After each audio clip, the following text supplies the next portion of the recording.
Ayan nga po no, ika nga po ni Beyonce, napakasarap sa puso, napakagaan sa damdamin na ikaw yung nakakatulong.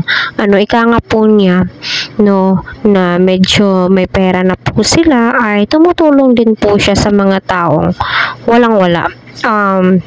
Kamag-anak po niya, mga pinsan niya, normal lang po yan, di ba? Kung sino-sino ba naman ang magtutulungan kundi sila magpamilya. Ika nga ni Kuya Val noon, bago mo tulungan ang ibang tao, magsisimula sa bahay nyo, di ba? So tama po yung ginawa ni Beyonce no, na tumulong, at ngayon medyo nakakaangat na, at request po ni Edo na mag-scout po sila. So ayun, ginawa po nila no. So pagdating ng araw, kapag itong si Beyonce napabahaya, nakapag-aral, nakapagtapos, sure po ako no, susunod po siya sa yapak, hindi yakap yapak ng Team Kalingap, kasi doon po siya galing kumbaga yun po yung ugat, I mean puno, ano ba yung tamang term po doon mga ate, so correct me if I'm wrong na lang po, kasi hindi naman po tayo always tama, diba?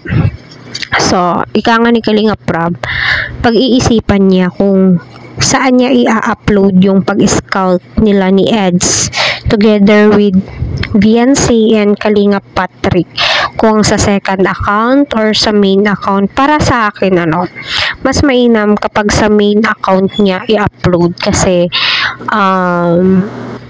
doon po nakasanayan ng mga viewers, at andoon po yung mga solid pa rin po, diba? So panoorin muna natin para maintindihan po natin is para sa mga Edsy fans dyan, kanina po nag-mission si Edu. Alam niyo po ba kung sino ang kasama ni Eds? Hulaan niyo po kung sino kasama ni Eds pag mission. Hulaan niyo po kung sino ang kasama. Ito po, bulong po natin.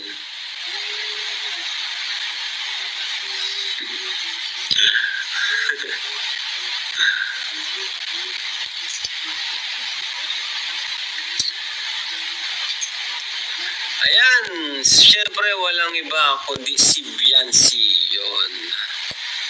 Nag-mission po si Eds kasama si Beyonce.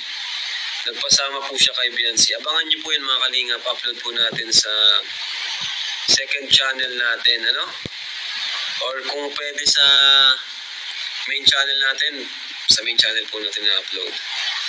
So yan po, abangan niyo po mga Kalingap.